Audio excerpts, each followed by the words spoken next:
112. That is the call, straight in. Beautiful ball. Edge the way, yes it is.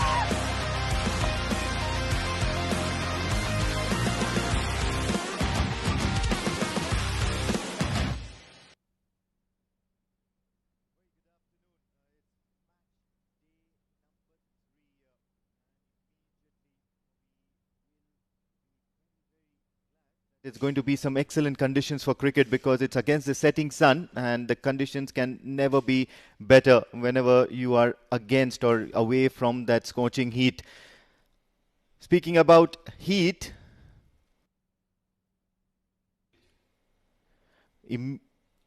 immediately heading on to Pranav Mehta at the centre for the pitch report.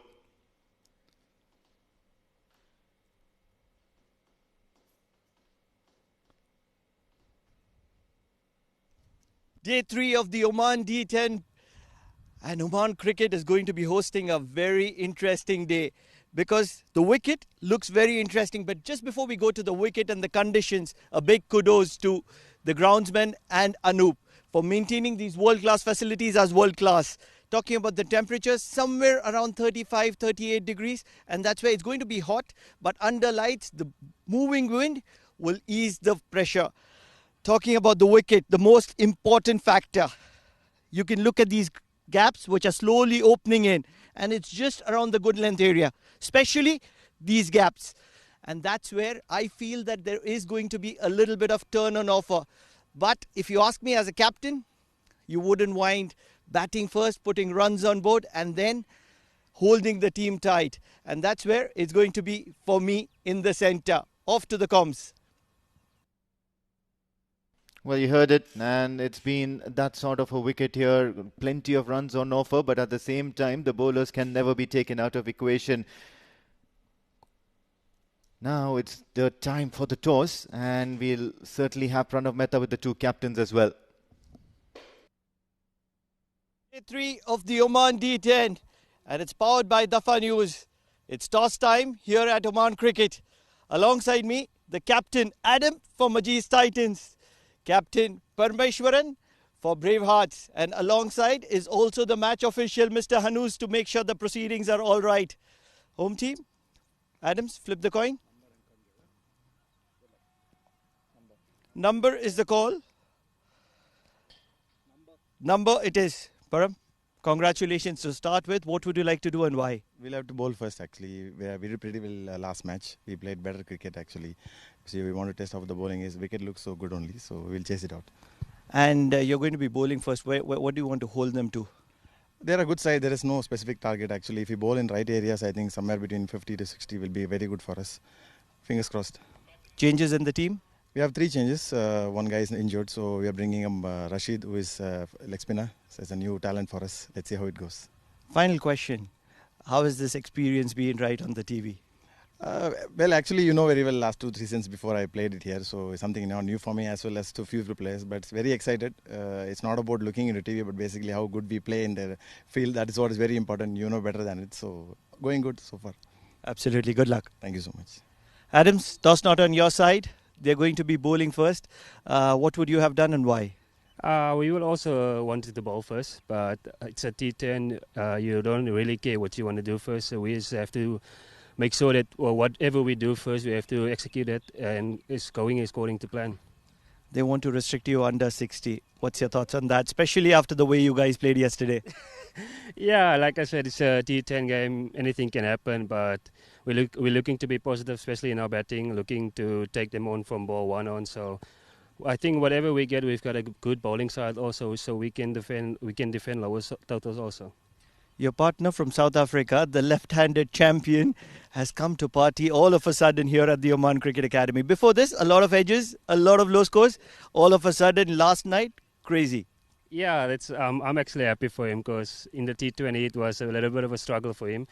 I know him from back home. We played together a long time now. So to see the quality he exposed yesterday, yeah, and for you guys also to see, it's actually heartwarming for myself as well.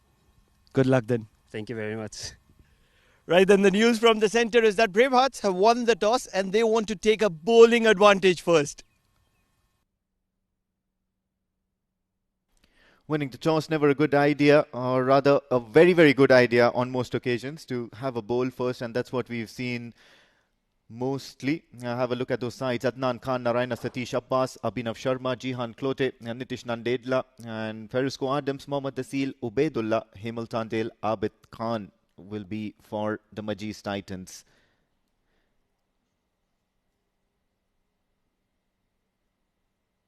As far as Bravehearts are concerned, Pradeep Kumar, Chirag Mandavia, Nurul Riaz, Mohammad Wakas, Melvin Matthew, Amandeep Singh, Vinod Shankar Karat, Abdul Rashid, Naushad Mohammad, Shamir, and of course the captain, Parmeshwaran Shankar. As a matter of fact, Parmeshwaran Shankar will also open the bowling for Bravehearts, and he would be looking to lead from the front. Plenty of experience in that Bravehearts A side. And also, speaking about experience, we've got Jamil Zaidi joining us in the comm box. Good evening to everyone. We have seen a very good match yesterday. Some blistering knock from Jihan Klote. And today we'll see how it's going to fare with the team of Braveheart. Absolutely. And what you get with this is that Majis Titans are now in a relaxed mode. You can see them already experimenting with that opening combination. It's going to be Abbas Khan and Narayana Satish, the youngster, who will be looking to open the innings. So Jihan Klote demoted in the order, but only for a little bit of rest. What is the right thing for the teams to give chances to their upcoming batter? Down the leg side it is. We'll have to see umpire signals. Always good to give chances to those who are not having practice in the matches. There's the right time to give them chances, to give them some experience, some confidence to play in the big matches as well. Tentative start at the moment for Majis Titans. Just a single for each batter. Abbas Khan is a very, very attacking player. He'll certainly look to play those aggressive shots, utilize that power play period, clear the infield. Not too long before he'll set intentions right, just like that. Straight up in the air, clearing the infield. There is a fielder out there who had to cover a long, long distance coming in from deep mid-wicket, long on. It is always good for the batters who were good batters but not getting chance. So, and as and when they got chance, they should play their natural game, try to cement their place in the squad. Another aerial shot, this time from the bat of Narayana Satish. The fielder at deep mid-wicket will again have to go towards his right this time to prevent a boundary. So runs here now coming in singles, and they wouldn't mind that. They want to get their eye in and make use of the time out there in the center. Oh, big shot. This one's got enough legs, I believe. It's going to be some sort of a chase. Not successful for Chirag Mandavia. So a boundary now to end the first over. Majis Titans getting a few runs in that opening over. 8 for no loss.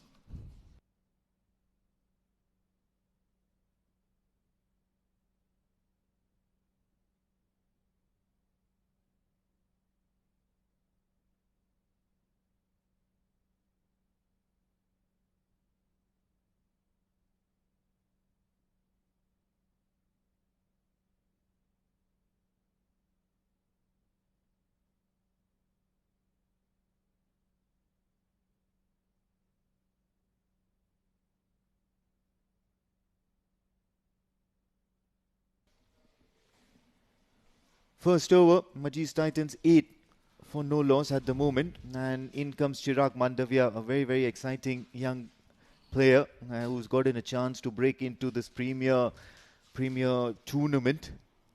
Have a look at that shot from Abbas Khan, making use of his feet. Oh, brilliant delivery from Chirag Mandavia. He's targeting the stumps, coming into the right-hander, very, very sharp and very quick as well off the wicket. A young player trying to exploit the conditions. Right time as we're talking about the youngsters to make some impact in this particular tournament of D10, so that they should get chances in the bigger matches as well with the team as well they are playing with. Oh, this one's once again going down the leg, but due to that adjustment that Narayana Satish had to do, a premeditated shot, it's not going to be many runs, just a single. Yeah, it's got good pace. Chirag. Young, tall, smooth run up.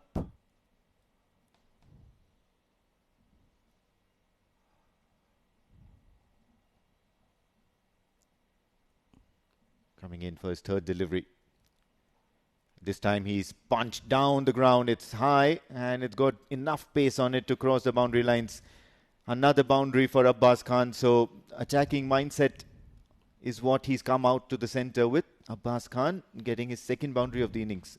2 boundaries, nicely played, coming down the wicket, just over the head of the bowler.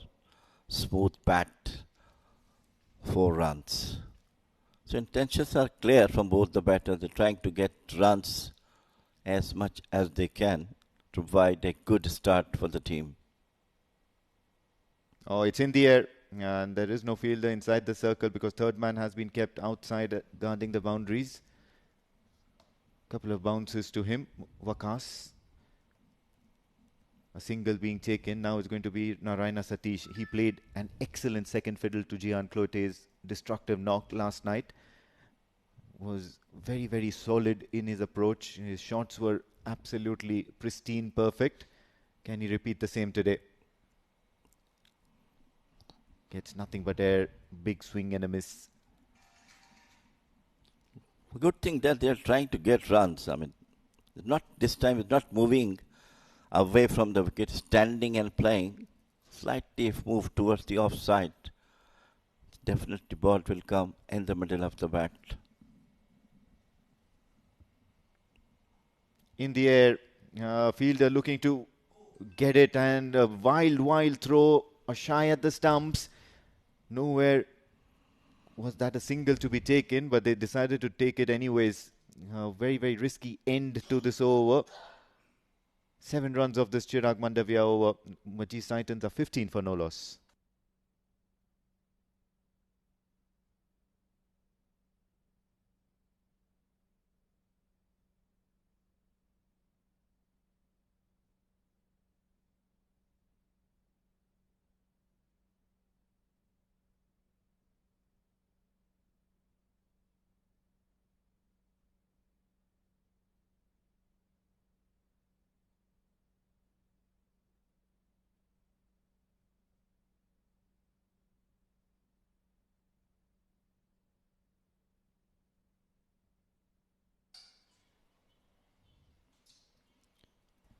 Mohammad Wakas, and this is where the challenger teams are looking to learn, and that's the strategy of how to use a bowler at what occasions or in what moments in the game to use a specific bowler.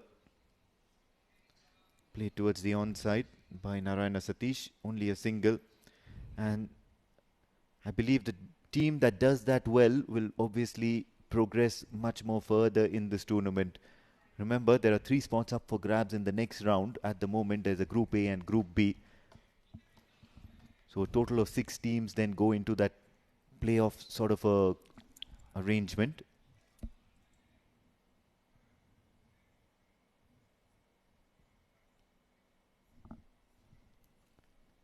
Mohammad Wakas now.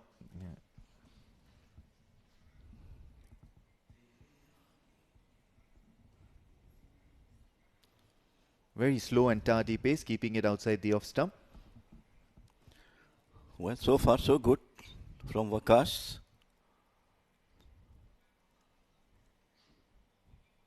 Trying to bowl outside the off stump as the field is very much on the offside with only 2 fielders rather defending the boundaries on their own side.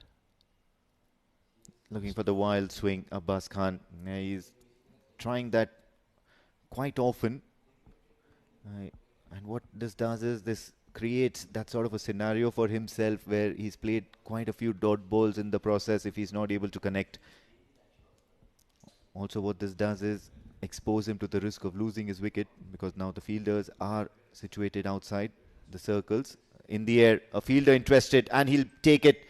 It's a good catch. and a big wicket in the form of Abbas Khan, who has to depart for 11. Mohammad Waqas has certainly made a breakthrough for Bravehearts A. Well, that was a half-hearted shot played by Abbas Khan. He tried to heave it over the square leg. Look at that one. Just halfway through, just pushed it. The waiting catcher. Good catch at the short square leg boundary. So first wicket down for Majis Titans.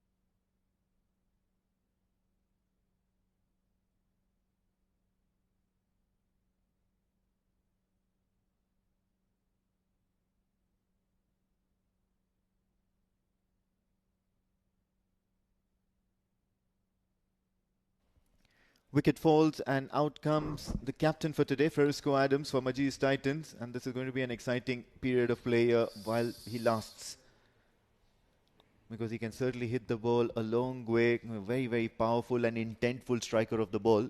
We've seen that in the D20 series all throughout.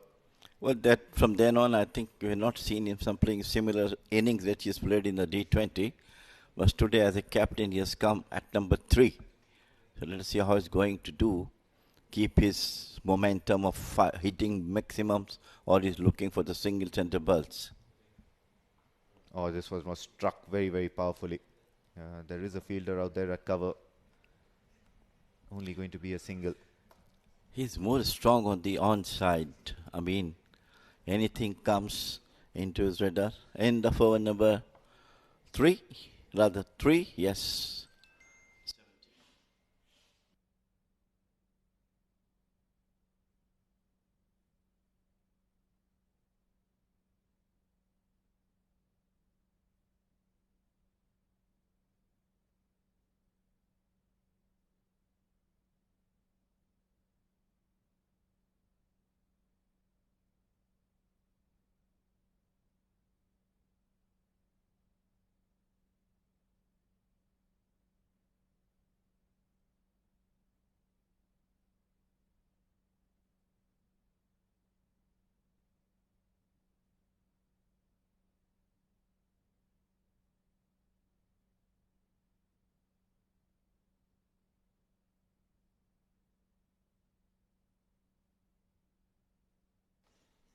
Amandeep Singh has been introduced into the attack, and straight.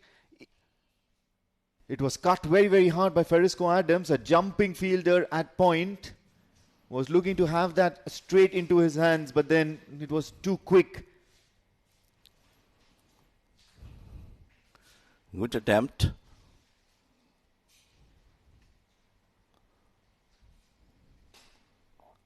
Outside the half stump.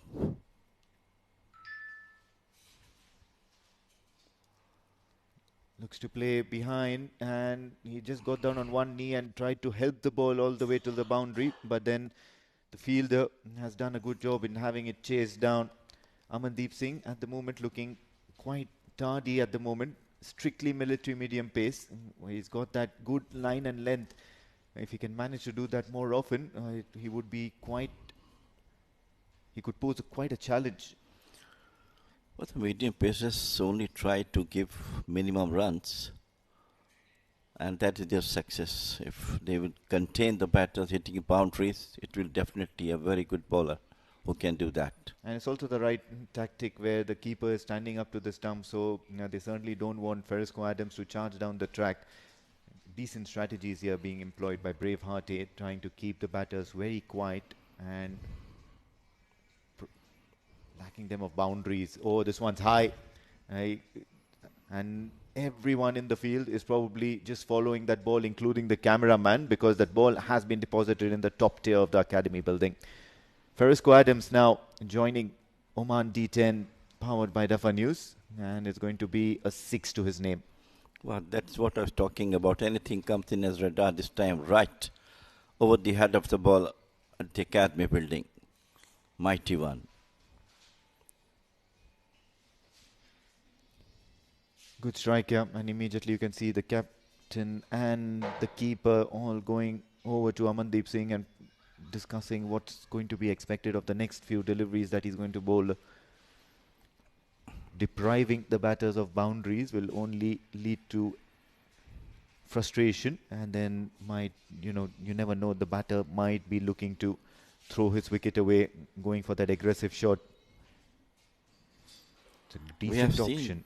We have seen Jehan Clote yesterday playing a totally different sort of innings, and today might be Frisco Adams try to do the same, get maximum runs for his team.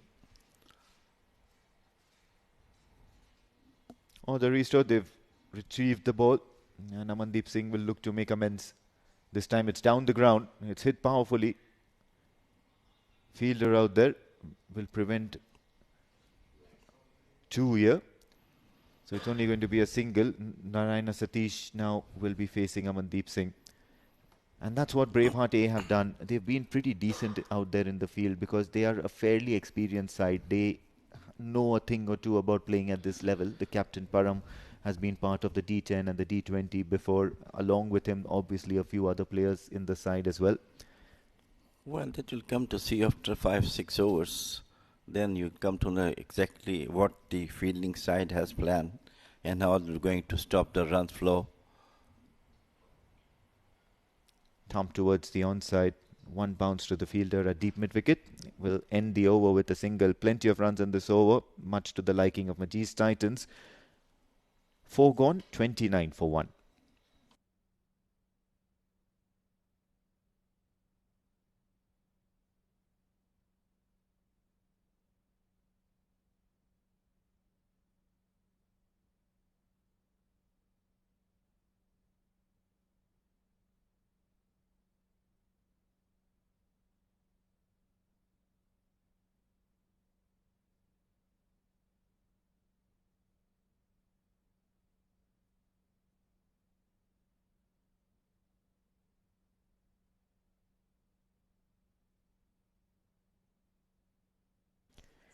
Picking up a wicket in his first over qualifies him for the second over on the trot. Mohammad Waqas continues.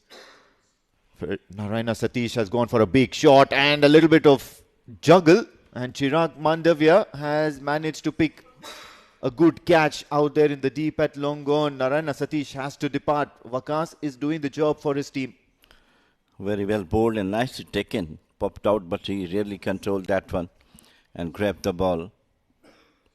In swinger coming into the batter. Not fully use his force behind it. So wicket number 2 down for Majis Titans.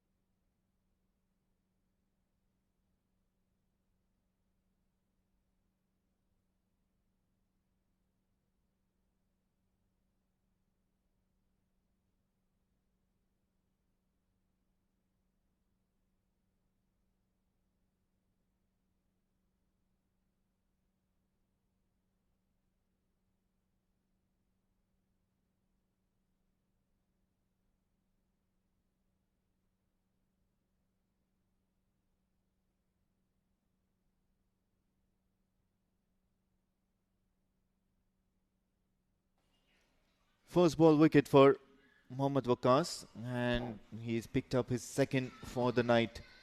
29 for 2 is what Majis Titans are at the moment. Out walks Jehan Clote, and he'll look to continue from where he left off last evening.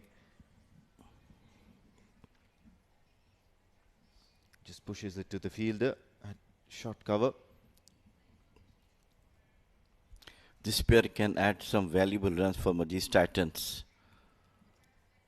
And I think they are the main players who can get some good runs on the board for Majis Titans. Already lost 2 wickets. In the air, but very, very sedate shot, that one. Not as powerful as one would imagine. And once again, that man Chirag Mandavia in action. It's only going to be a single, so he'll get off the mark, Gian Clote. And now Farisco Adams, he's been there for 5 deliveries. Not too long ago, since he's out there in the centre. Can he look to target Mohammad Waqas?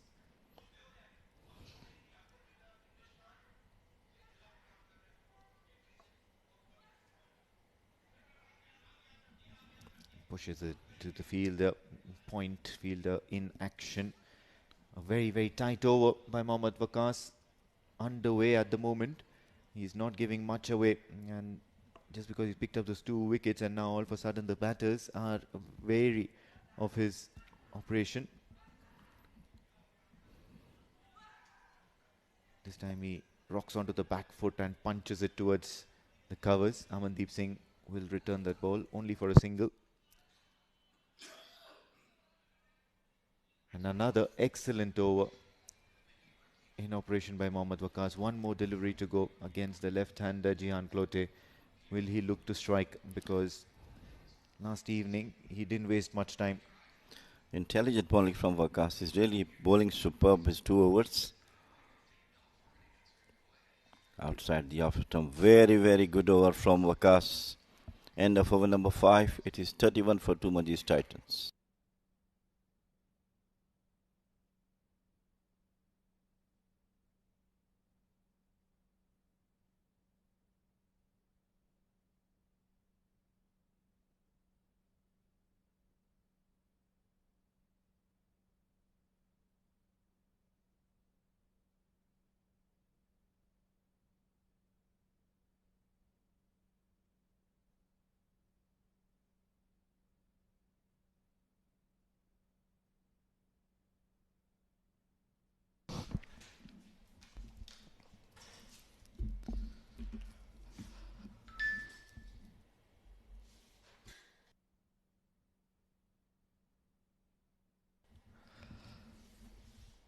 Five overs, 31 for 2, and Adams is not going to be wasting time here. Strikes a boundary straight away of Aman Singh, the very first delivery after the halfway mark. Joining me in the comm box, Mudassir Ali Qureshi. What a start, what a welcome. Good evening, Pranav. At last, some relief for us. After 5 back-to-back matches on day 1, day 2, we have triple header on day 3. And Majis Titans, though they have lost a couple of wickets, plenty of batting yet to come, and 2 new entry into this side who is making waves with their batting abilities, Gihan and Farisco. It's time to rescue. The run rate is not looking good, 6.75. Mozair Raza, watching this game, would be wondering what wrong did I do yesterday. But that kind of batting that Gian Clote provided last night, sensational stuff.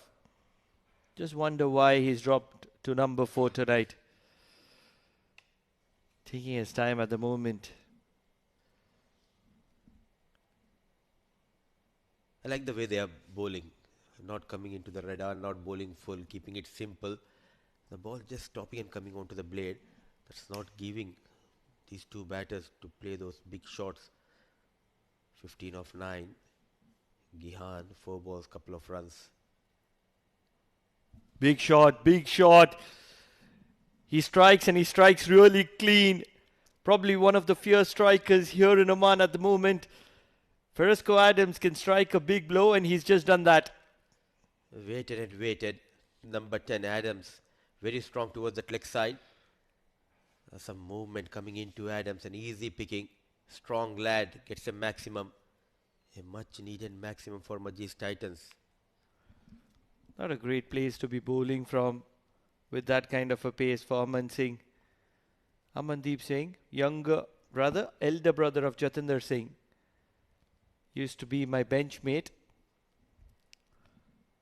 I'm talking about somewhere around 2005, 20 years ago. Those days of Indian school basket. Coming around the wicket, another big shot. This ball is also going to be travelling towards the short boundary.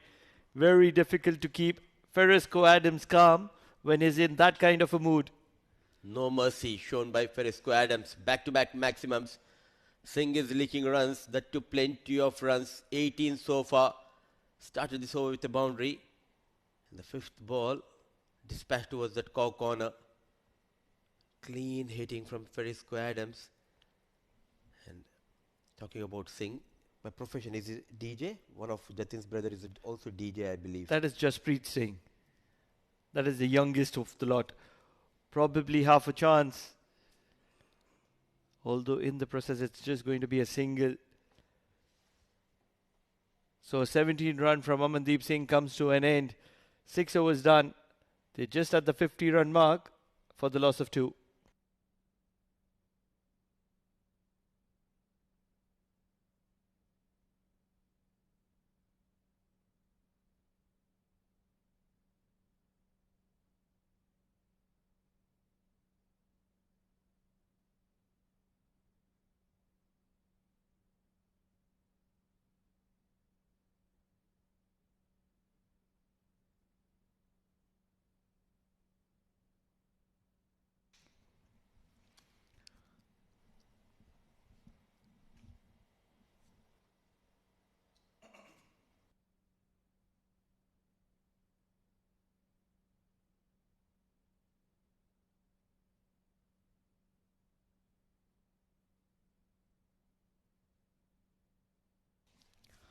What that 17 run from Amandeep Singh has done, that it has forced Parmeshwaran Shankar to come into the attack.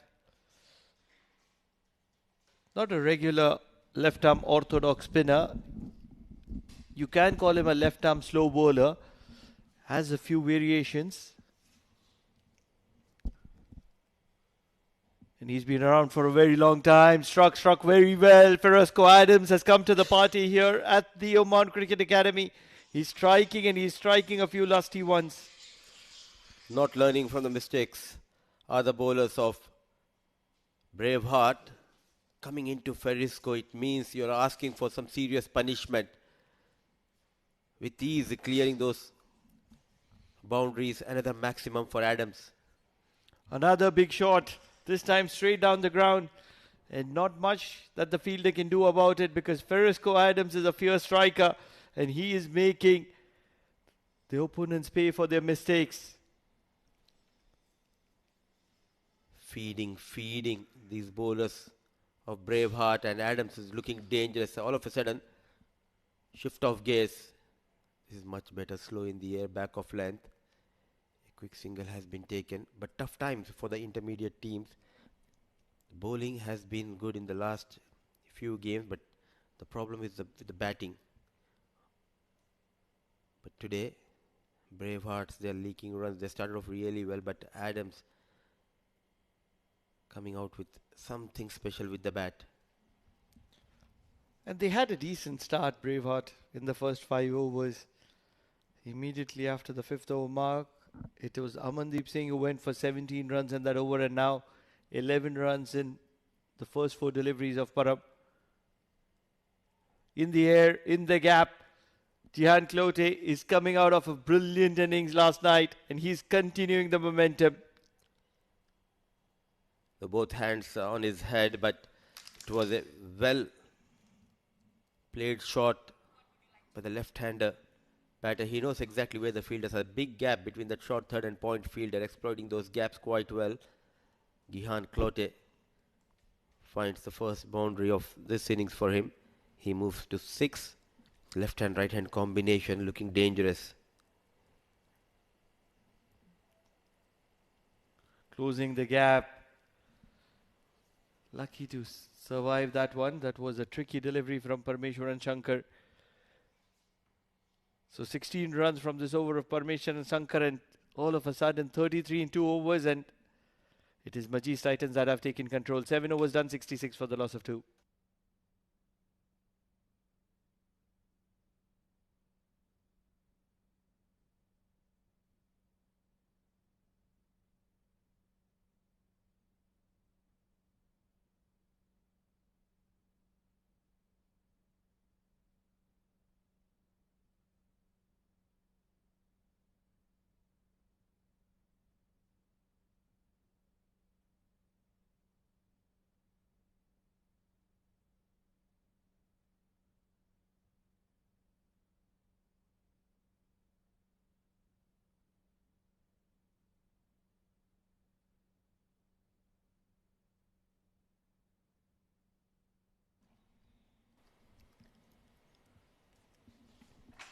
Time for some floating power play.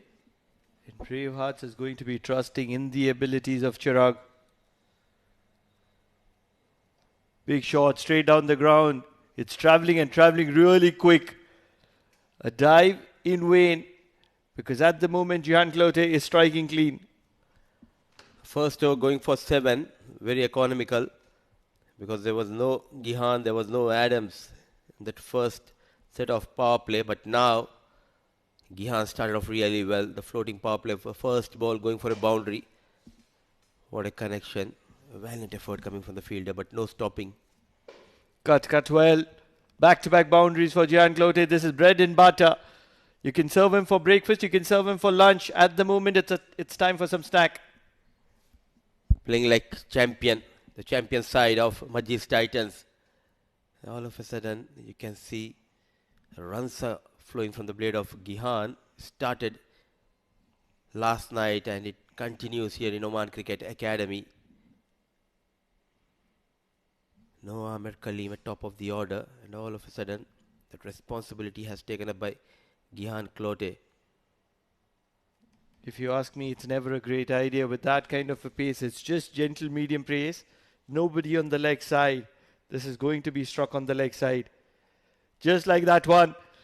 But Jehan Clote just edges past the fielder at mid-on. Yes, the strategy was there. And it's worked in favor of Majis Titans in some fashion. Not really sure how, but in some fashion. So far the only shot where he was not in control. An opportunity gone begging.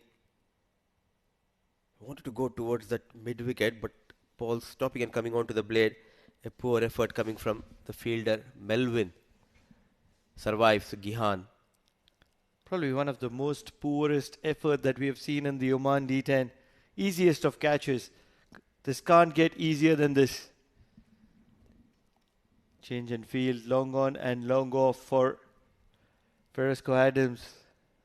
With that kind of pace, you can't be bowling with that kind of a field. Ferisco Adams can play you around the corner. And this is just very easy for Ferisco Adams at the moment. Just trying to understand the field setup given by the captain, long on and long off.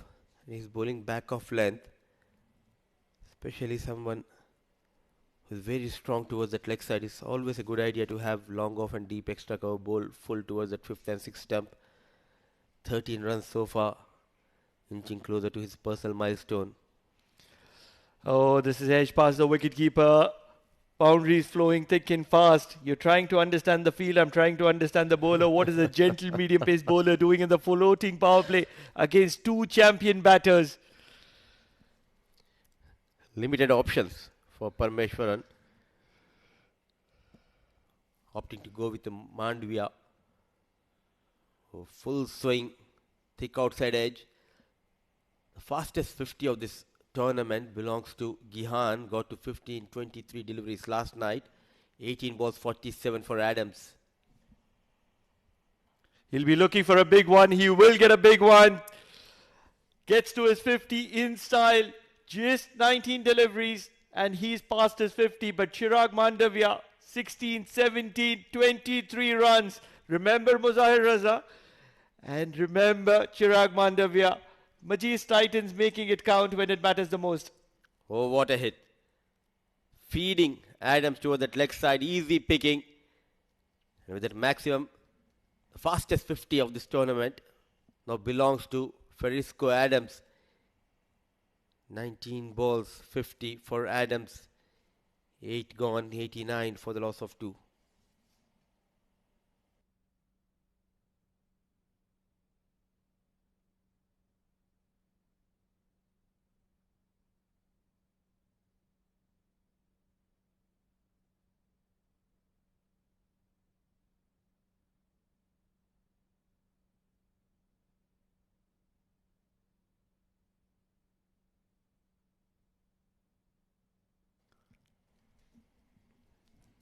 Just don't understand the strategy from Bravehearts. Pradeep comes into the attack.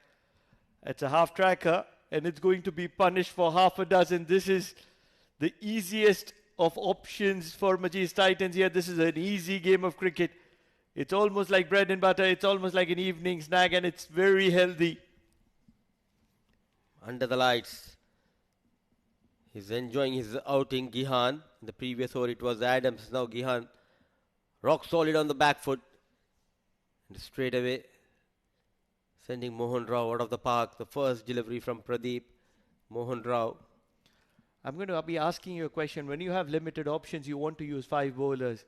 You use your top 4 bowlers in the first 8 overs. Now you're forced to use the 6th bowler as well. And that's where you don't have limited options. But at the moment, Jihan Clote is making a mockery of Braveheart. Say, what incredible striking. This is so easy for Jihan Clote. He quickly moves to 28 in just 11 deliveries. Another clean hit. Fetches him a maximum. Back-to-back maximums. Need another 4 maximums in a row. I was just about to say 36. 100 comes off for Majis Titans in the process. 2 sixes. And look at that condition of Braveheart. They've already given up, fallen shoulders. Just in a matter of 3 overs. This is the 4th over. The captain needs to lead from the front. The captain needs to lift the morale. Because at the moment, they're looking for corners to hide in. Luckily for them, it's a shorter format 10 overs game. It's the longer format for them. 10 overs is way too many. They would have wanted to play a T5. 5 overs, just around 30 mark. And all of a sudden, in 3 overs, another 50 runs. Jihan Clote and Feresco Adams. Big shot. Once again, this ball is travelling to the maximum as well. 3 sixes in a row. Jihan Clote was destructive last night. Tonight, I'm out of adjectives. The same bowler, same batter. Played in the same direction and the result remains the same. 3 back-to-back-to-back maximum from the blade of Gihan. He moves to 34. It's raining 6s here. Records tumbling down here at Oman Cricket Academy. It was Adams who got to the fastest 50 of this tournament. Big shot. This time, it's only going to be a single to deep mid-wicket. Pradeep will take a sigh of breather. Very, very happy will be Pradeep because he was worrying those 6 sixes. Yuvraj Singh would be worrying those 6 sixes. He wants to stay alone there. Yes, when it comes to T20, the first edition of World Cup 2007, the great Yuvraj Singh getting better of Stuart Broad. Ooh! Very lucky to still be standing on his feet, Pradeep. The umpire will get in the way to check if Pradeep is all right. That was fiercely struck from the bat of fierce. Feresco Adams. What an incredible striker of the cricket ball. Nobody strikes the ball as clean as Feresco Adams in Oman. We have already seen one of the longest 6 in the previous edition of Oman D20. 21 of the over. Make it 27 of the over. Probably one of the most expensive overs bowled in the Oman D10. And this is going to be really paltry for Braveheart that were controlling the equation till the halfway mark. So with that maximum 115, it was 114 for SFT Smashers, the highest team total on day 1. But now it has been overtaken by Majis Titans. 9 overs gone. It's 115 for the loss of 2.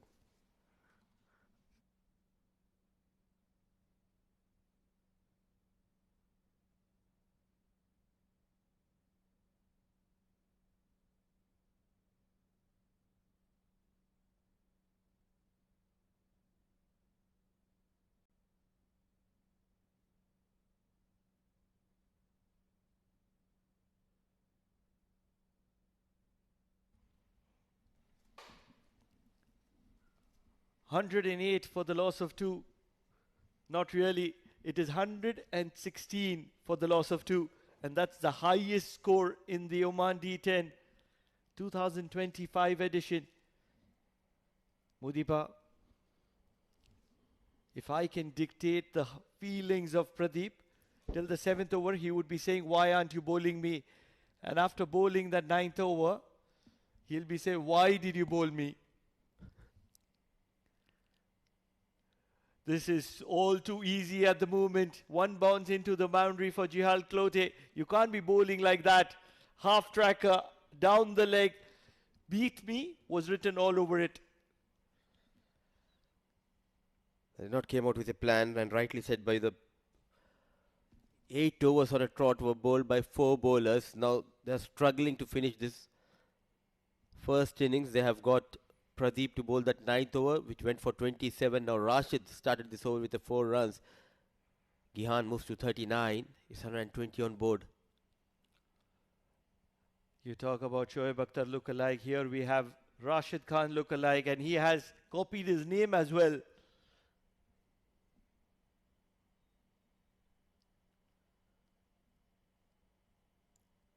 Is he from Afghan? Not really sure if he's from Afghan. I'm having first visuals of Rashid. But look at that action. Everything very similar to Rashid Khan. It's going to be all over the social media. That's the generation. Anything that is interesting, anything that is factually true, it's going to be making rounds on the social media. Rashid. Half tracker. Ferrisco Adams is never going to be missing out on that. It's all too easy for Ferrisco Adams and Jihan Klote. They're making a mockery of Braveheart. And what I like about this partnership, especially Gihan, he's not being greedy. He was inching closer to his personal milestone, but went for that single. The next ball, Adams getting better of Rashid. Going over that point field. It's raining boundaries and sixes here at Oman Cricket Academy. 65 for the loss of 2. 78 is the individual highest score in this tournament, which belongs to Gihan. Oh, that's going to be broken. That's going to be broken the way Ferrisco Adams is striking. Looking for a big shot. This is a brilliant delivery. Probably the ball of these last 5 overs for Rashid and Braveheart. Definitely tonight he will not go past that 78. Just a couple of deliveries left. You never know. You never know. A moment of brain fade. This is struck fiercely, catching opportunity, and it's going to be held on at long off. Melvin, who was pretty mediocre, dropped that catch of Jihan Klote, and this time he holds on to one. What a knock from Ferrisco Adams. It was all about boundaries and maximums. At the end, it was Rashid who got better of Ferrisco, pulling his length back. And look at that good catch taken by Melvin, keeping the balance. An excellent catch taken by the fielder Melvin. The partnership comes to an end between Adams and Klote, 125 for the loss of 3.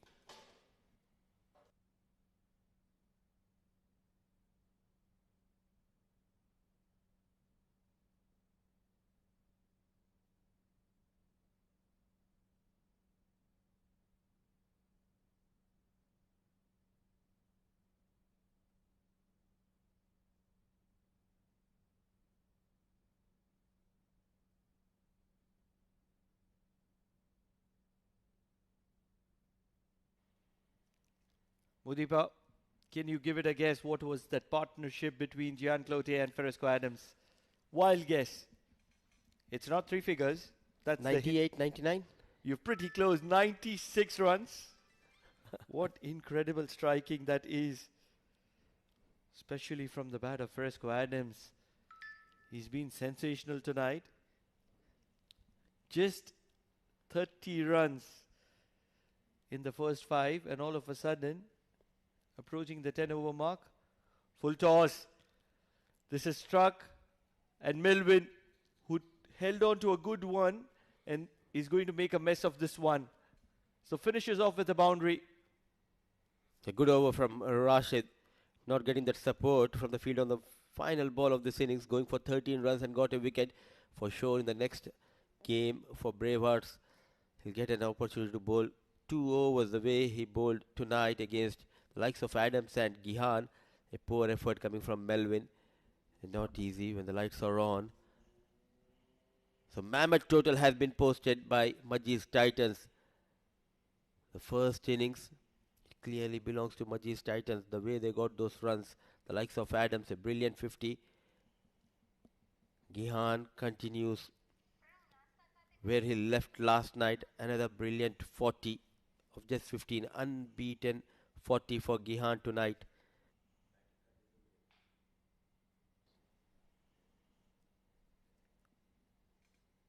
So the first game on day 3, going for plenty of runs, a Braveheart. And now let's see the batting card.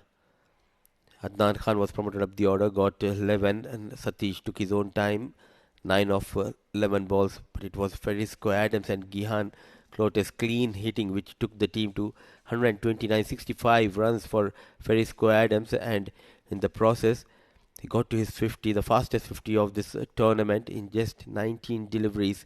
Gihan Clote 40 unbeaten runs of 15. Abbas Khan, the final delivery was sent to the boundary row for 4 runs by Abbas Khan. So 129 for the loss of 3 in their allotted 10 overs. And the bowling, it has been pretty mediocre apart from Mohammad Waqas, who bowled exceptionally well. Both the openers went down in the over of Mohammad Waqas. 2 overs, 4 runs, 2 wickets to his name. The final over was bowled by Rashid, got better of Adams, going for 13. Parmeshwaram Shankar, the captain, and other bowlers went for plenty of runs. The likes of Pradeep, 27 runs in his 1 over. It will be a huge task for Bravehearts when they'll come out in the second innings. Let's see the highlights of the first innings. It all started in a fashion where Majis Titans were just looking to stay in the competition. They were striking and striking clean. That's where Mohammad Waqas came into the attack, picked up 2 wickets. Amandeep Singh bowled a decent over, but was not able to make a lot of impact. Mohammad Waqas getting a couple of wickets. But after that over of Mohammad Waqas was the halfway mark, and Amandeep Singh was taken to a liking by Majis Titans, especially Ferisco Adams. And once Ferisco Adams cut loose, Gihan joined the party. And both these South Africans striked and struck clean. And all of a sudden, it was the fastest 50 for Ferisco Adams.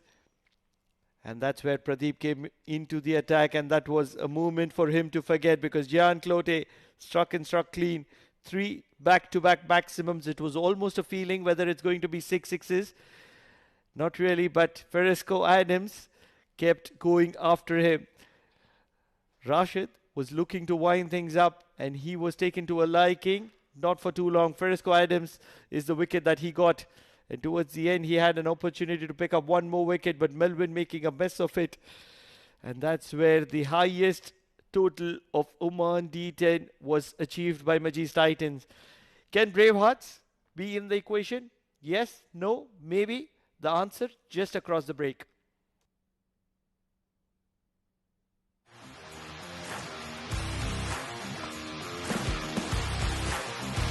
He has timed that one well. That is the call, straight in. Beautiful ball. Edge the way, yes it is.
done well. That is the call, straight in. Beautiful ball. Edge away, yes it is.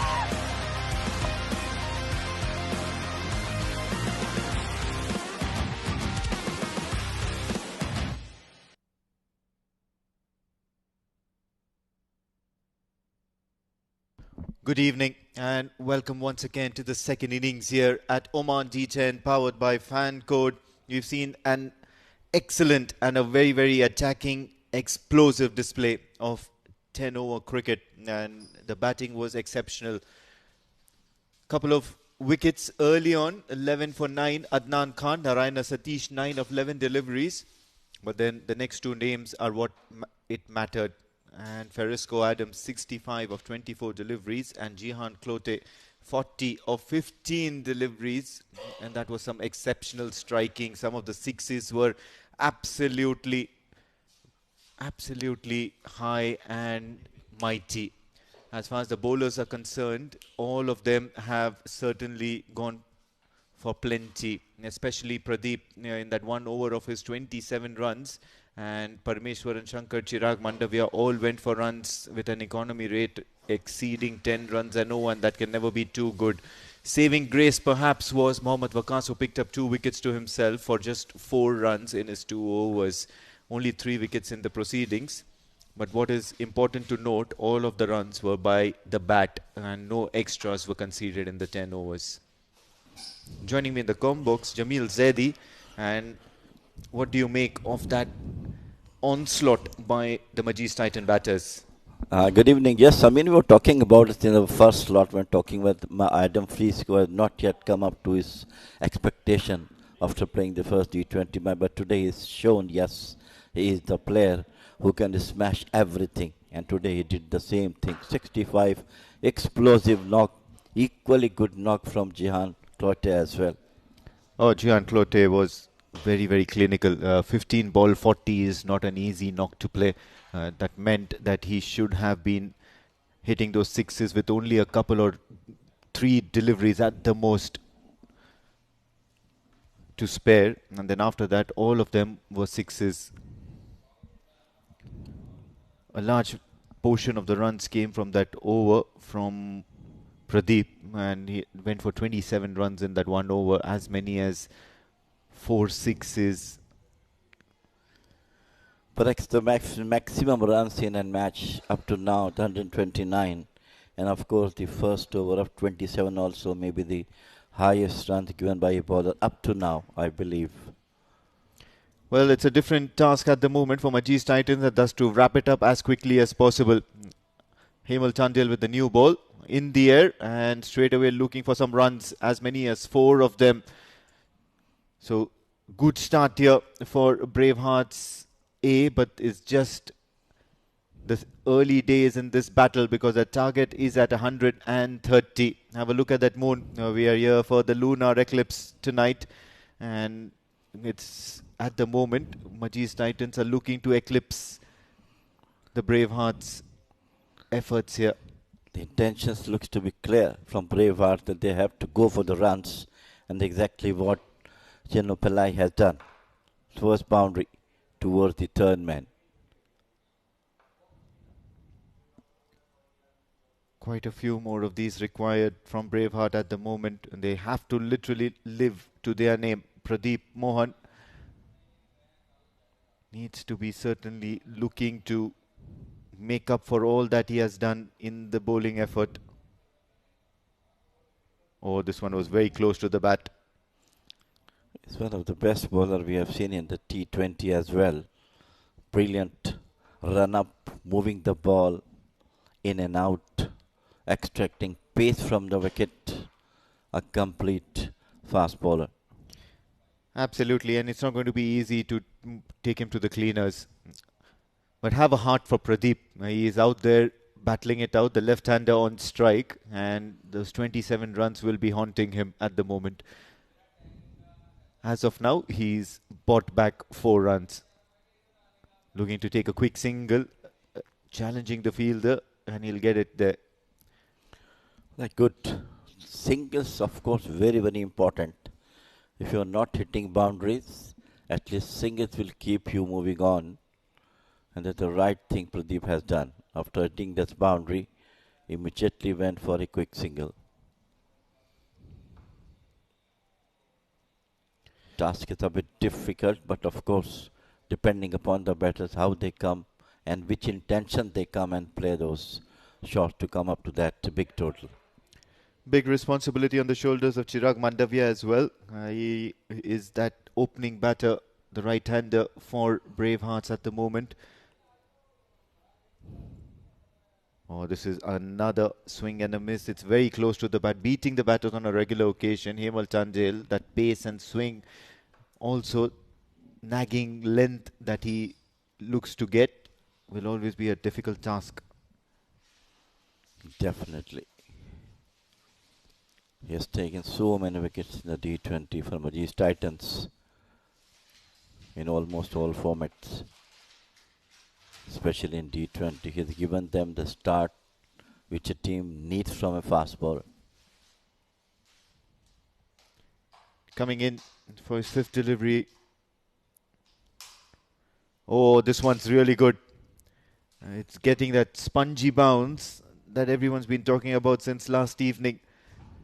Hemal Chandel is very difficult to deal with at the moment in that first over because they are facing that daunting task of chasing 130, and at the moment planting his front foot out. That's a good sign for Chirag Mandavia, but then he'll have to do much better in anticipation of that swing and in anticipation of the pace, the variety that Hemal Chandel has to offer.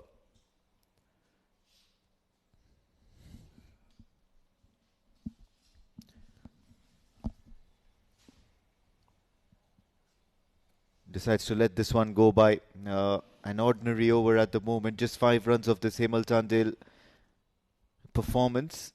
1 over gone. Bravehearts are 5 for no loss.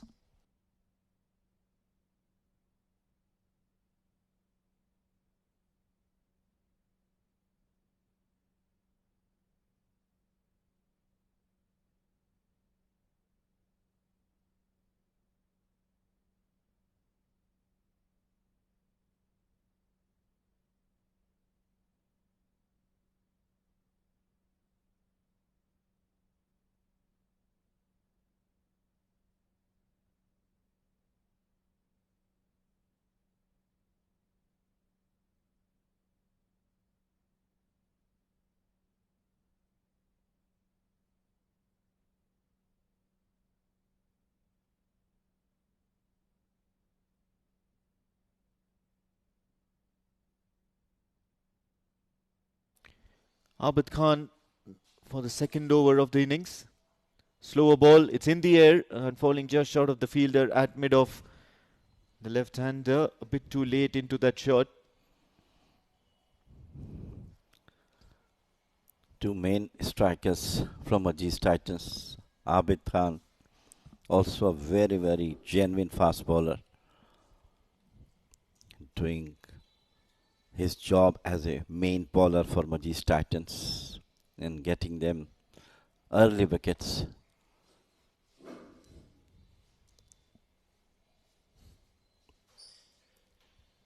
Attacking the stumps once again. This one's going to be trouble. Takes a shy at the stumps and is going to miss it, and that's the only reason why Pradeep will survive at the moment. Otherwise he was literally sold down the river and had committed to that run. Very cheeky single. Almost got the wicket of Pradeep. Well, I mean, they have to do this, I mean, just to keep the things rolling on.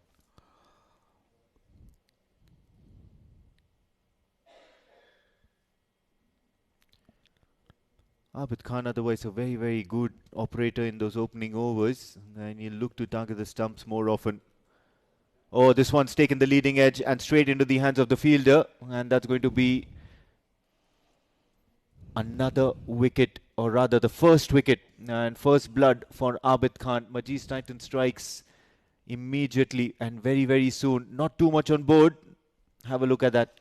Coming down to the leg side, he tried to play on to the onside, took the edge of the bat and caught in the slips. The first wicket for Bravehearts.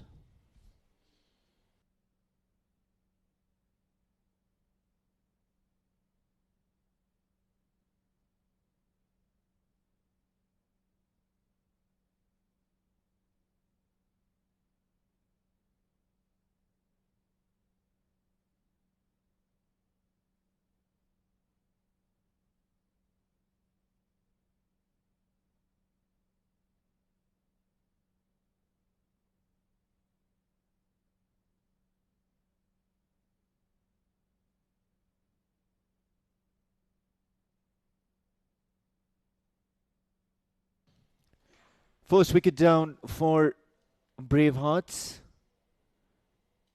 and certainly in a good and commanding position. Now that's somewhere thing that they really wouldn't want to be in.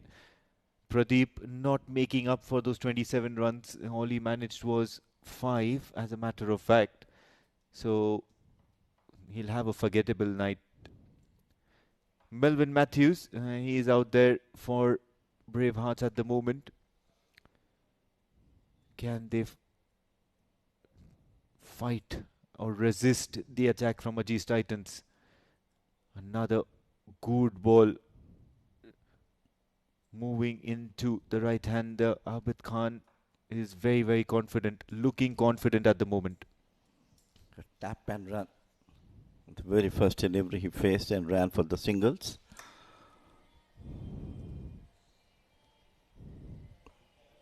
Task a bit difficult for them, but of course, you never know.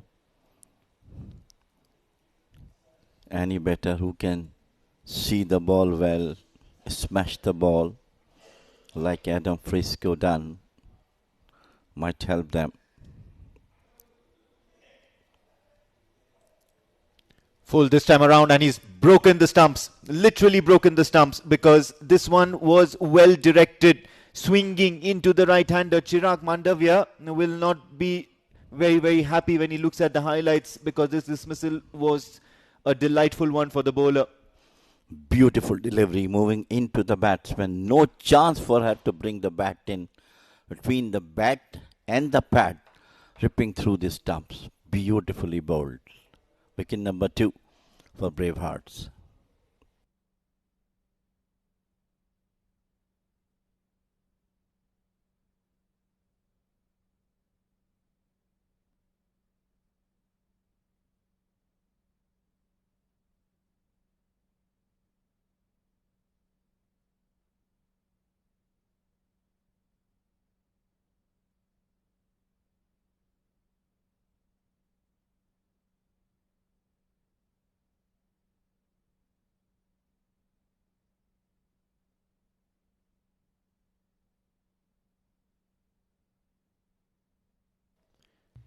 Vicky or Mohammad Waqas is joining Melvin Matthews right in the center of the pitch, and Abid Khan is on song at the moment. Looking to target the stumps once again, this time drifting down leg side, so he wouldn't be happy. Otherwise, it's been a very, very effective over. Just 1 run, and he's picked up 2 wickets. Both the opener batters back in the hut. Bravehearts are 6 for 2.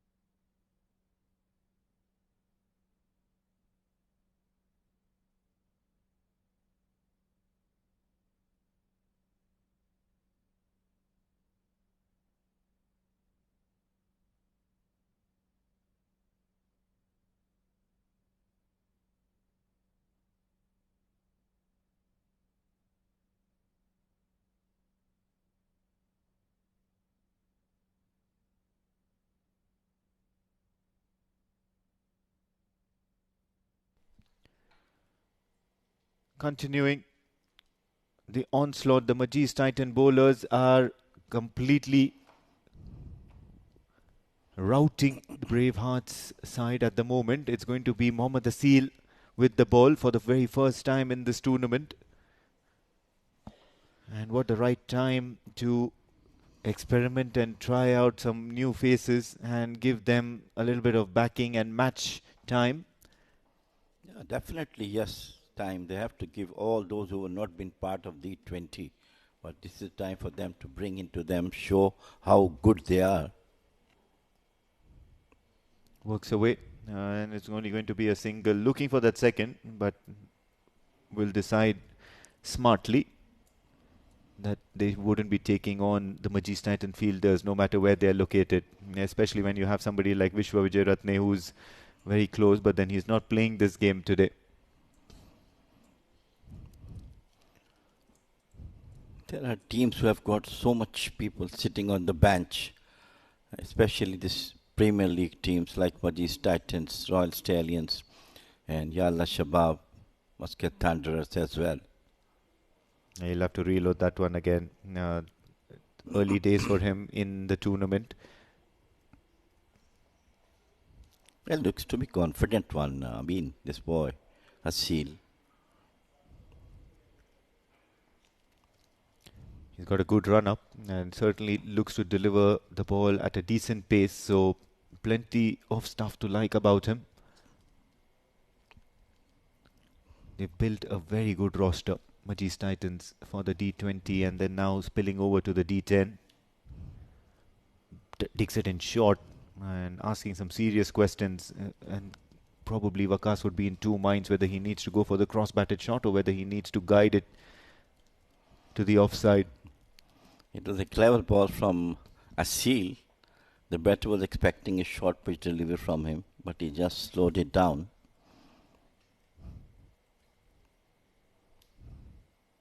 At this stage, if you have those ability to read the batter's mind, it is always good for the bowler.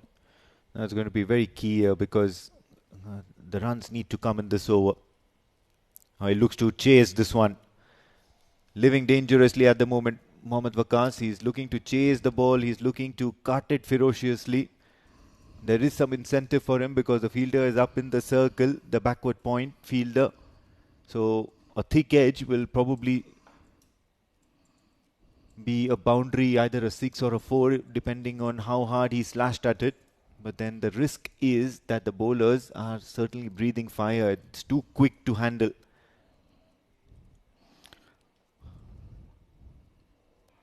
Steaming in from the Oman LNG end once again. This time towards the leg. It's going to be a wide. He'll have to bowl that one again. So we're talking about those teams who have come from intermediate to the D10, playing against Premier League teams. There's a very, very huge difference in terms of standards of the teams, but it is always very, very good from Oman cricket to give them chance to play in the D10 against the senior teams, bring up some upcoming players to the national level, and of course for the senior teams to get them in their team. Again, chasing that ball way outside the off stump. He's hitting that channel time and again, Asil at the moment, creating that doubt in the batter's mind.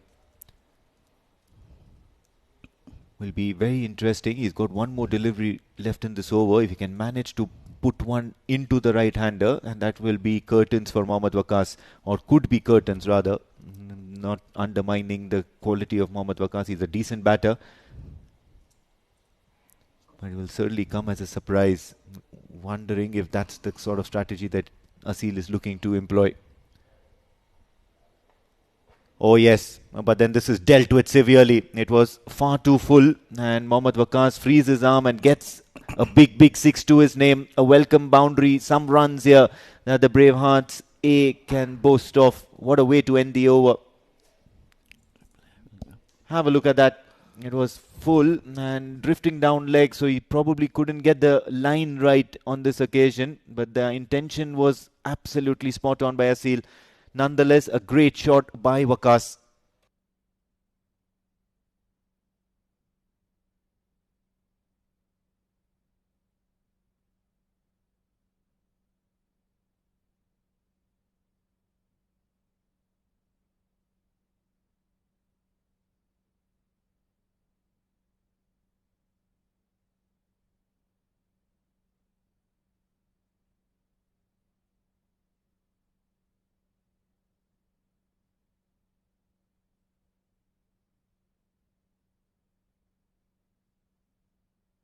Slower bowlers in action now. It's going to be Abbas Khan, or Akil Khan, beg your pardon.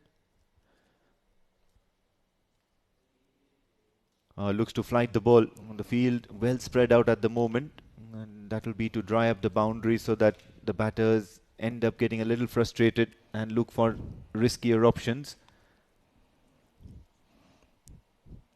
Akil Khan is also a senior player. He used to play for Majis Titans.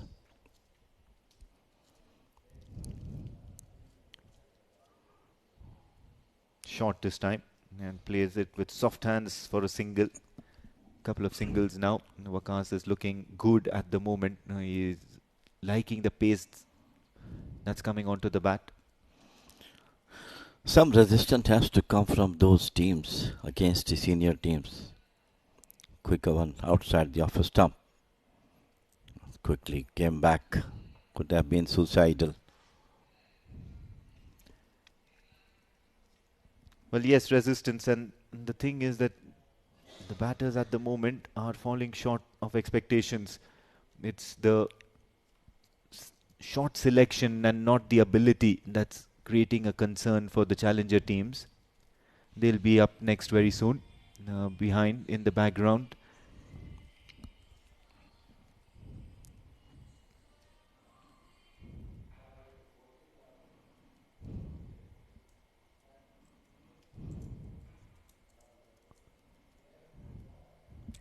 Oh, this was all ends up.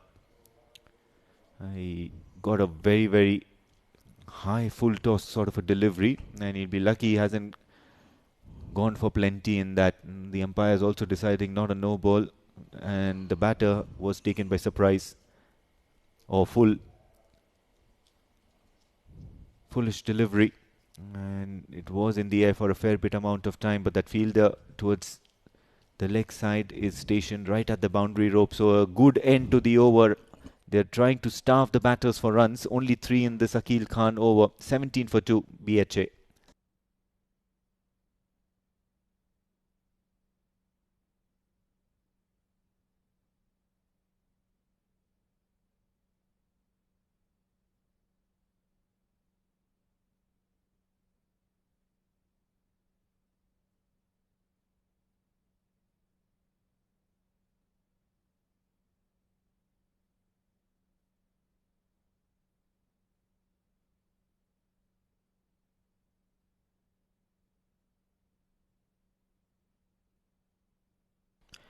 Narayana Satish into the attack, persisting with the slower bowlers now in the middle overs.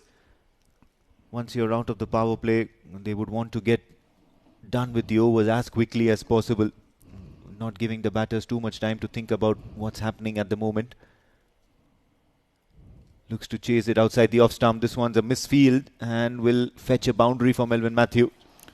Well, rightly plucked through the cover point boundary. It was well outside the off stump. Quicker one, misfield, and finally 4 runs come. Yeah, good shot. I rocked onto the back foot, played it very, very late, so the pace was there on the ball as it passed the fielder, and that's what actually created some trouble. Immediately you can see him, Ferrisco Adams, correcting the field and having that backward point very, very deep by the boundary lines. Looks to play aerial this time around, clearing the infield. Another boundary to Melvin Matthews. Good comeback by Matthews. He's got 2 successive boundaries, taking the pressure off from the bowler, and rightly doing so for the team. Yeah, smart cricket. Matthews knew that this was far too short for the bowler's liking, for the fielding team's liking, and made use of that extra bit of fielder who was stationed at gully inside the circle. Easy pickings. Big shot. This one's really high and over the academy building. Some good runs here in this over from the bat of Matthews. And Narayana Satish will not be too happy because this is turning out to be a big over, as big as what Jihan Clote did in that penultimate one. Well, what a big hit. Full flow of the bat. Full power behind it. Over to the academy building. Maybe around 90-95 meters. So not a very good over from Satish. Again, away only 14 runs so far in 4 deliveries. And what a strike from Matthew. And they'll be thinking hard here, especially Ferisco Adams, that the slower bowlers from the Oman LNG side have to deal with the shorter boundary. And this time he corrects his line and length, and that's what he needs to bowl more often. Little bit of the pressure off, and that's what is the beauty of 10 over cricket. You can come back very easily, courtesy a big over. Looks to hoik towards the deep mid-wicket region. Looking for the second, not going to get it. Only a single to end the over. As many as 15 runs from this Narayana Satish over. And BHA might be thinking we need a couple of more like these. 32 for the loss of 2 after 5.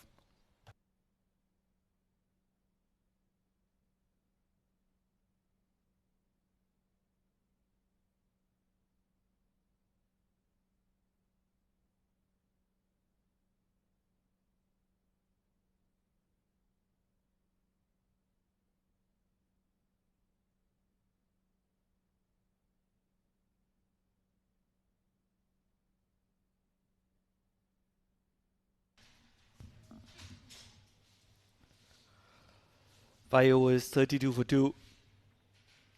It's that kind of an evening where Majis Titans can give opportunity to everybody, because they've posted a mammoth 129 for the loss of 3 on the back of Ferisco Adams and Jihan Clote. Melvin and Waqas trying to make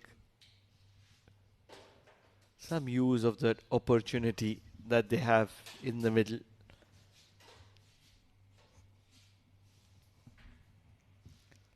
.97 required and 4.4 required run rate, just over 20.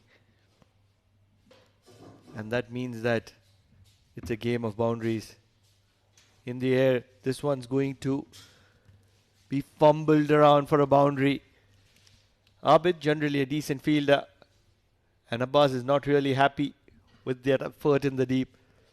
So some valuable runs for Braveheart on a day which has not belonged to them.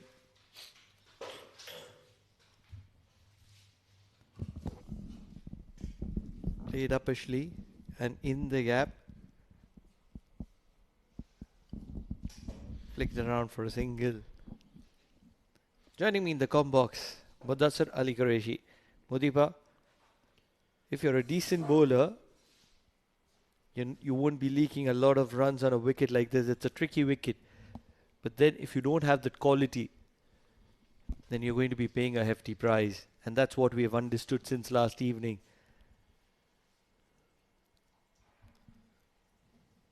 Yeah, absolutely, and this was clearly missing in the first innings, and we also do understand the teams coming from intermediate division, most of them, they do have the day jobs, and it's really tough for them to have those practice sessions down the track, but not a proper connection. Finds Abbas at square leg, another wicket falls here. Adnan Khan strikes for the first time. Fielding practice. Nothing more than fielding practice in the deep for Abbas. And it was almost a sitter. Not able to reach to the pitch of the ball, and that's where he was just trying to manufacture something in his favour, and it was only to be down the throat of Abbas. Waqas the pass back to the hut, and it's only going to be a moment of mockery for Braveheart as Majis Titans are dominating this affairs.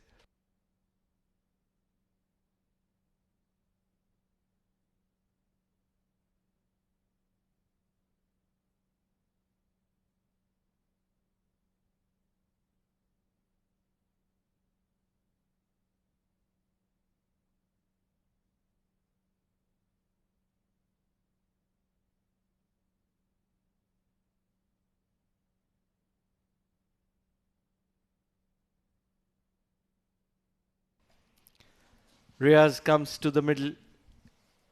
Mudipa, back in the days, probably 4-5 years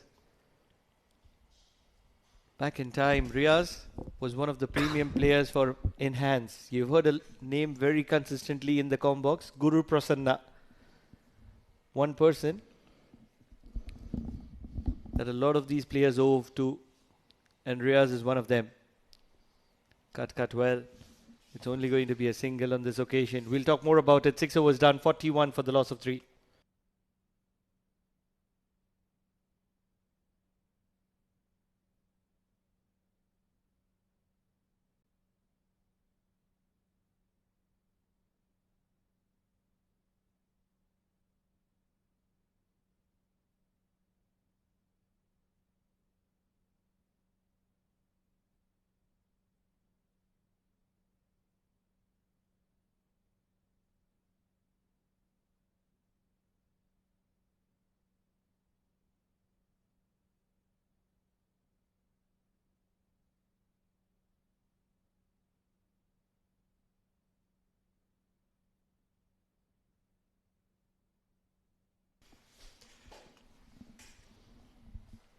Opportunity for Asil.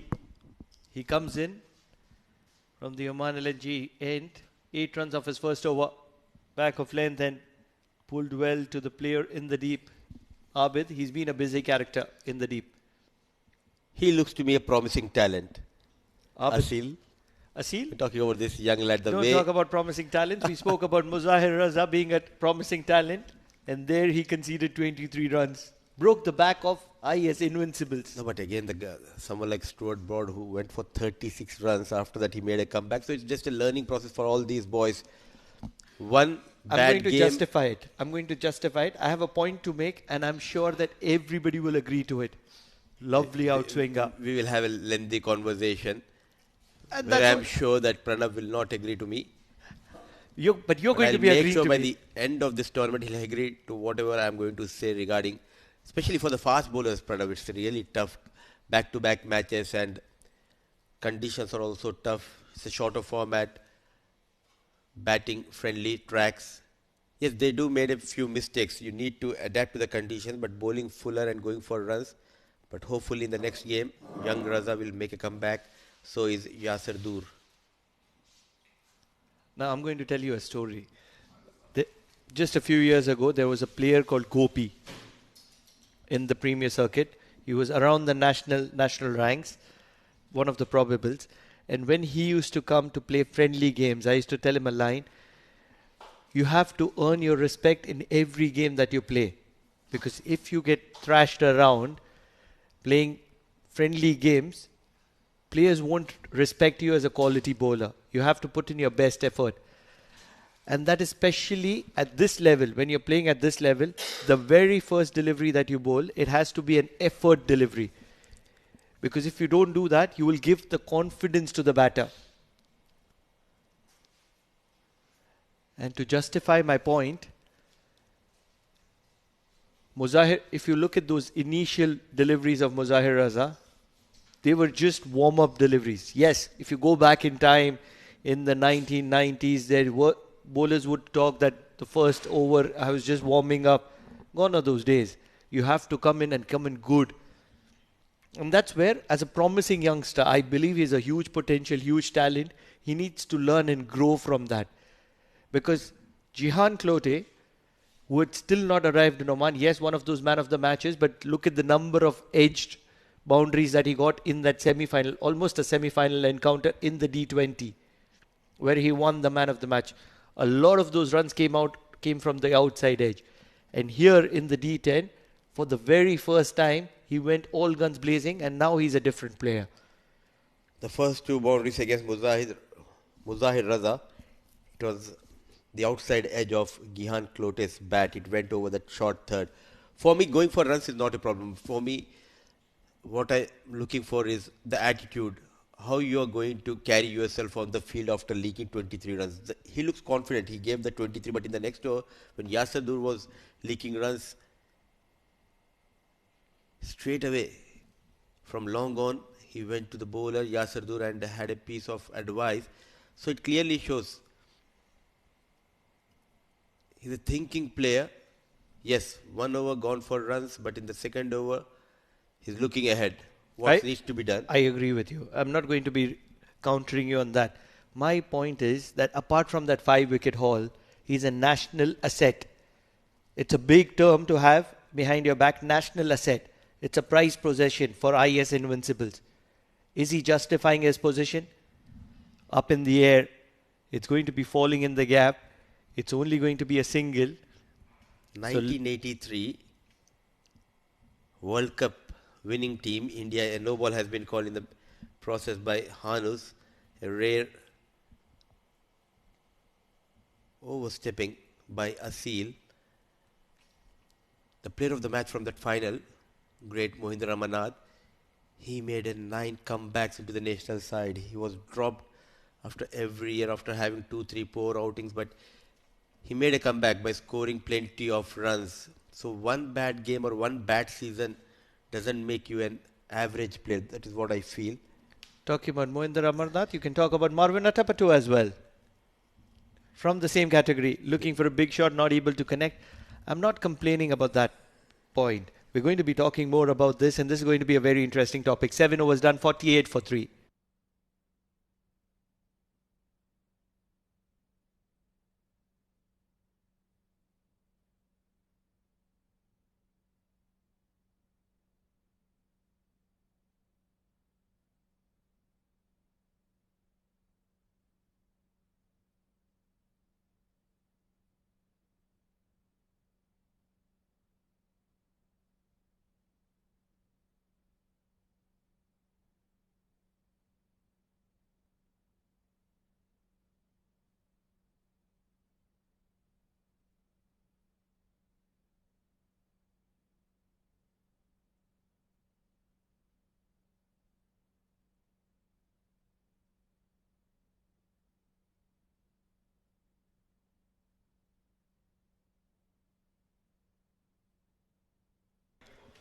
Ubaidullah comes into the attack from the Oman tail end.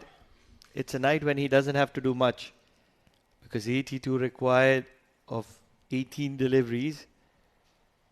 It's a game almost sealed. Inside edge and a single to deep mid wicket. Coming back to our topic, my point being that he's a national asset.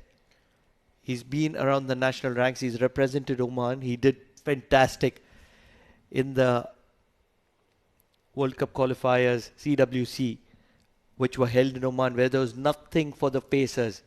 And now, when he's representing IS Invincibles, there are a lot of expectations of the fans, of the owner of IS Invincible, of the teammates.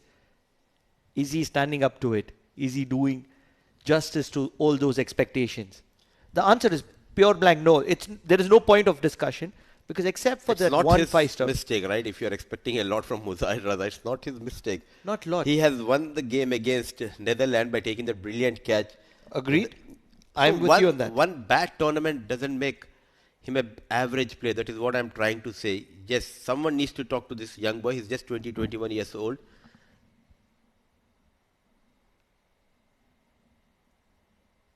Or else he needs to take a break.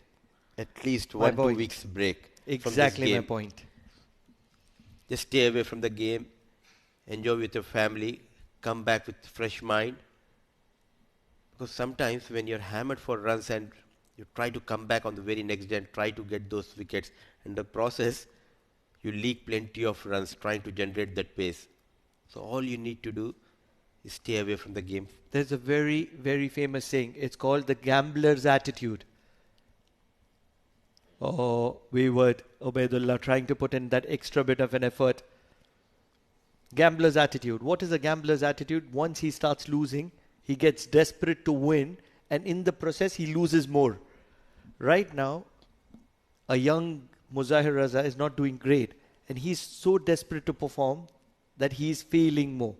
Sometimes taking a break, probably just a couple of days, go out with family, enjoy, and things will change all of a sudden. You don't need to do much because he has that potential, he has that talent built in. But this is something that he needs to understand, his family needs to understand, or the team management needs to understand. Single to long on. Because there is no counter to the fact that we both agree that he has huge potential. Is he doing justice to his potential? Answer is point blank no.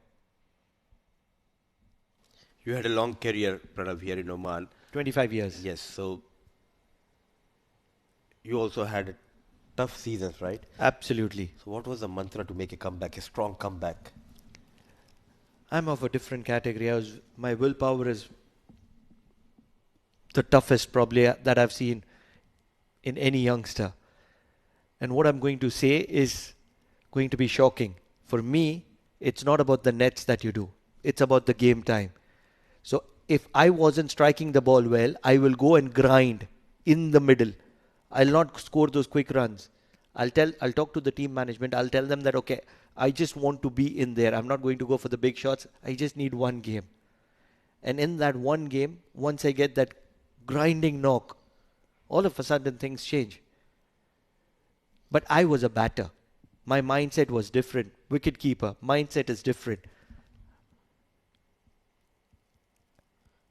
Oh, lofted in the air. Abid settles in. No mistake this time. Ubaidullah gets another wicket in this tournament and the first in this game. He's making it a habit, Ubaidullah. He's one of those prized possessions for Majis Titans. And he's just getting better by the day.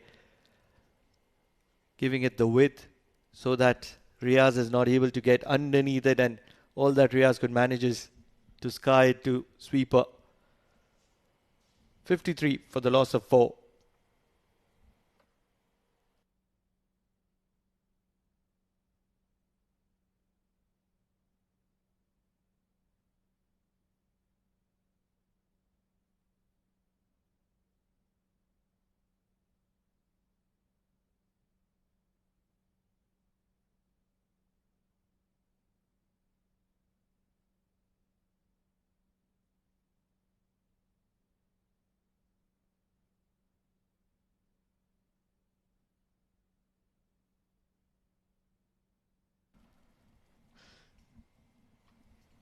$53 for the loss of 4. Trying their level best at the moment is Braveheart, but completely out of the equation, completely out of a good contest against a champion side. Majis Titans oozing with confidence after that D20 championship. What a side. From being called as giant killers, they've been a dominating factor. In swinger, big one. It's only going to be flicked for a single. And also I believe Pranav, captain and support management and the head coach, they play an important role when a youngster is struggling. He's leaking runs. He leaked runs in D20 as well. So don't give him that new ball. Get him as a first change, or even after 5 overs. 4-5 overs where the batsmen, they just take some time trying to rotate the strike. So you need to bring that confidence back. Oh, another wide wayward delivery, a lengthy over. He's struggling in this spell here. The first over, plenty of extras. I have to be in agreement with you. But if you have noticed through the D20, he's not had the opportunities. He's not used as a 4-over bowler in the D20 format. He's not used as a 2-over bowler in the D10 format. Just 1-2 overs through the match, and that's what he's been used as. But he needs to sit and he needs to figure out where the issues are, what are the problems. He has some good quality surround of players, and that's where I think it's time for him to reevaluate. 8 overs done, 56 for the loss of 4.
It's the floating power play.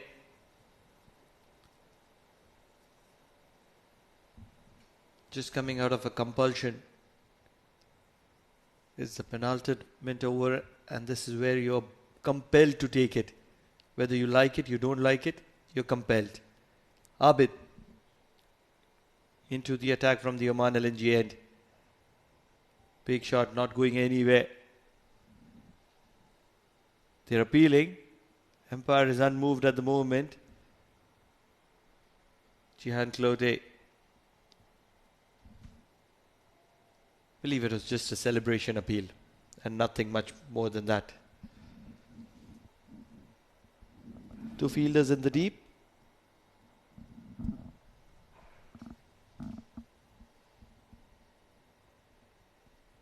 Losing his balance, losing his shape, not able to make connection. Long on and deep mid wicket are those two fielders. Melvin 25 of 24. He's taken his time to get there.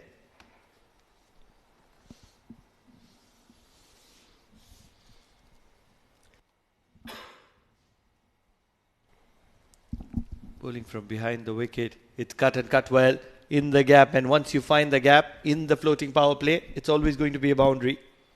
A lovely timing and placement by Melvin Matthew. The lone warrior as of now, 29 of 25 balls. The floating power play.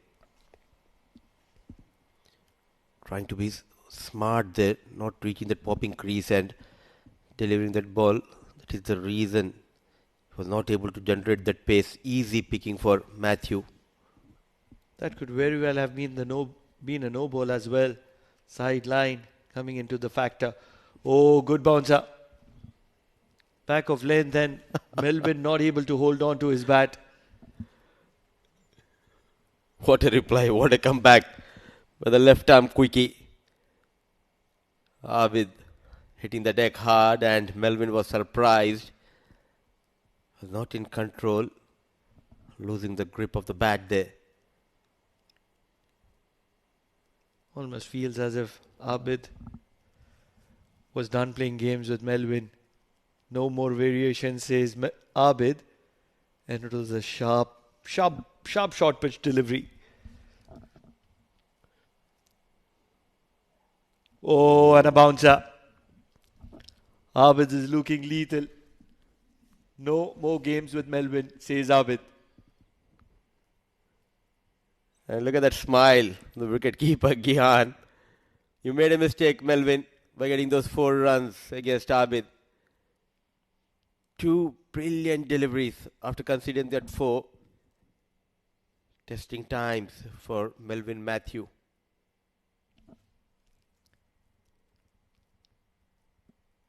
Five runs, 2 wickets in his 10 deliveries that Abid has bowled. 2 more deliveries in this floating power play. What does Abid have to offer? Width on offer. flashes hard. Outside edge, and it's going to be a boundary. Wonder what's going to be the next delivery. But at the moment, Melvin will celebrate that boundary. What a mini battle between these two. Slightly away from Melvin, which gave him an opportunity to free his arm. 6 outside edge, 4 runs. So a couple of boundaries in this over. 1 delivery left for Abid. Will it be a bouncer or a toe crusher, Yorker? Third almost comes into the fly slip position.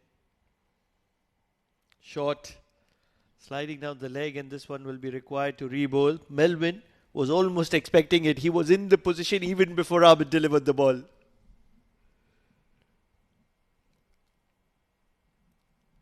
Chasing a mammoth total. The interest in this game is this final ball from the spell of Abid. Already conceded a couple of boundaries and he did not enjoy those 2 boundaries from the blade of Melvin Matthew.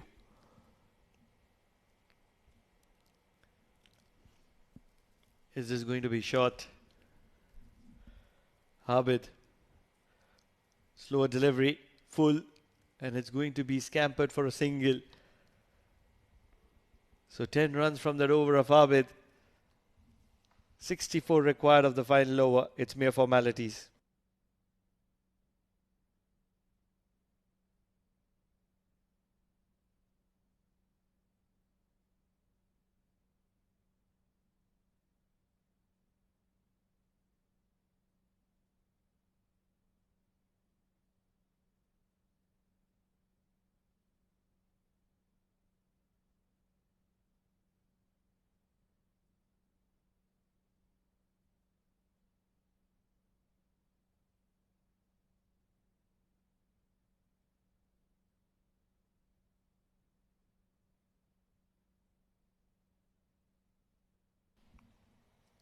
Narana Satish gets an opportunity to bowl the fine lower. Struck inside out. Melvin is a decent player of spin, and he's always going to fancy his chances against the leg spin of Narana Satish. He's hurting them by getting those runs. Melvin Matthew. Nowhere near the target, but for the past few overs, the battle is won by Melvin Matthew against the bowlers of Majis Titans. 12 runs away from his milestone. Can he get there? Can he have that reason to celebrate? It hasn't been a night, rather an evening for Bravehearts. Can Melvin get to that milestone and celebrate?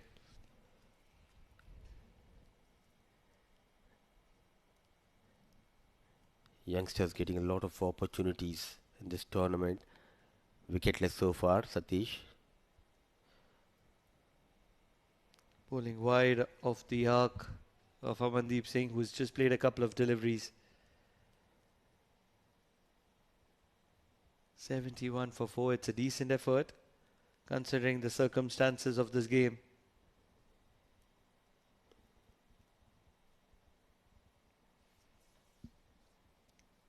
Right then, it's a final delivery of this game. Narana Satish, 21 is what he's conceded in 1.5. Looking for a big heave. It's only going to be a single to long on. So 57 run win for Majis Titans. They're making a customary habit to win games and win games by big margins. They did that with IS Invincibles last night. They have done it against Bravehearts this evening. What a champion side is Majis Titans turning out to be.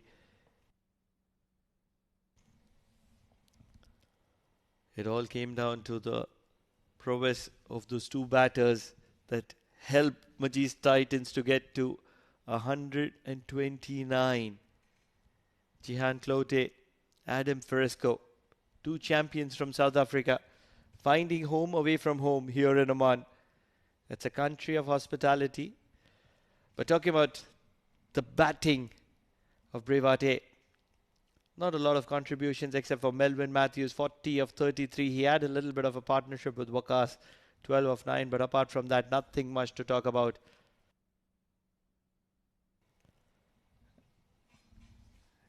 And then when you talk about Majis Titans, they had opportunities for everybody. 6 bowlers used.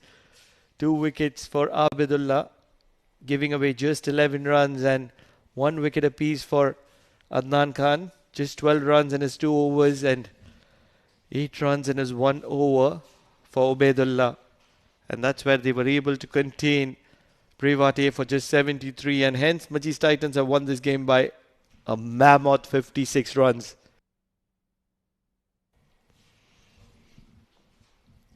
It all started with domination, and domination from Majis Titans. They were bowling quick, they were bowling short, and they were not giving a lot of opportunities for Braveheart. Swing was an offer for Abid, and that's where the top order was troubled. They did come with some intention, Braveheart. They struck a few good boundaries. A little bit of a poor misfield on a multiple occasions. But apart from that, Majis Titans, with a lot of runs on board, were always controlling the affairs, and that's where they were a little relaxed. Trying to strike a few. Wickets were tumbling at consistent intervals for Braveheart, and that's where they were just completely out of the equation. And it didn't matter because Abid Despite going for a couple of boundaries in the penultimate over, the game was completely in control. And that's where Majis Titans have won this game by 56 runs. And if you've done that in a D10 format, you've done extremely well. So that's the match summary. Majis Titans batting first, 129, the highest D10 total of this season for the loss of 3 wickets. Fresco Adams, 65 of 24. He did get dismissed, but Jihan Clote stayed not out on 40 of 15 deliveries, and that's where they were able to post that massive total. And coming into chase, Braveheart never in the equation, could only get 73 for the loss of 4 in their allocated 10 overs. Melvin Matthews, the lone warrior, 40 of 33 for him. And that's where Majis Titans have won this game by a massive margin of 56 runs. That's it from us here in the com box, but on the other side, it's going to be the post-match presentation.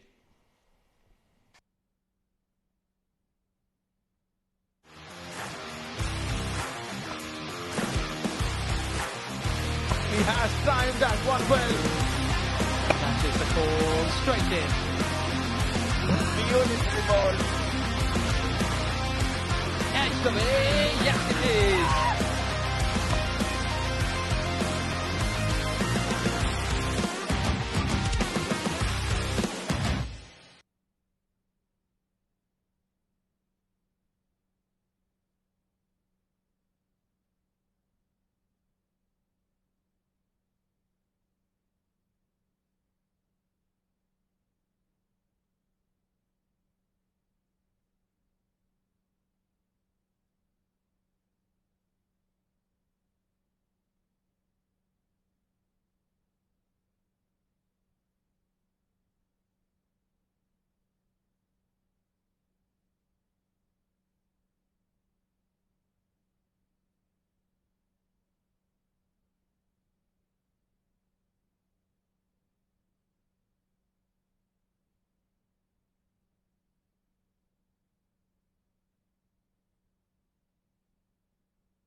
straight in.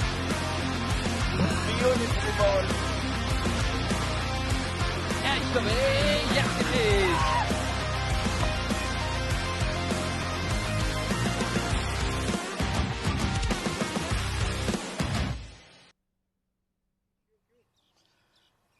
Good evening. Time for the post-match presentation from Oman Cricket Academy Ground, Muscat, for the match number 11 being played between Majis Titans and Braveheart. Majis Titans scored a mammoth total of 129 on the board, and some excellent batting from their batters win them the match. Adam Frisco, the man who did bulk of the scoring for Majis Titans, 65 runs in 24 balls, was declared player of the match. Adam, please come collect your medallion from Manuz Ahmed, the match official, and then come to me, please. Congratulations, Adam, for being player of the match. Thank you so much. Yeah, it was about time. I've been getting good starts throughout the tournament. Hopefully tonight I've just get it on that momentum and got a big one for the team. One question. The day you arrived in Oman for Majis Titans, you created some big work announcement for the public that when Adam Frisco has arrived in Oman. You played that magnificent knock, mighty sixes, goes up to the road as well, 100 meters. And after a long wait, finally today you come back with the same stance and same blistering knock. Yeah, seeing I proud myself on hitting sixes, especially in T20 and now in T10 as well. So I think that's also where the gym work pays off, working hard hours in the gym. So yeah, hopefully tonight it came off for me and the team, so I'm very proud of it tonight. Being the captain, of course, you have responsibility and did what the team requires from you. Yeah, definitely. I think with the coach's input also, we've been working together back home in South Africa. He knows me. I've been captain of the side back home also, so he entrusted me with that challenge. And yeah, it's not something new to me. Well, good luck, and we'll hope to see some blistering knocks again in the coming matches. Thank you very much. Thank you so much. So this is all from the post-match presentation.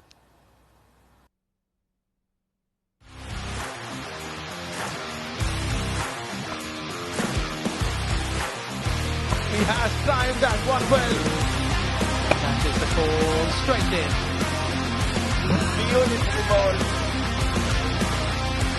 Edge away, yes it is.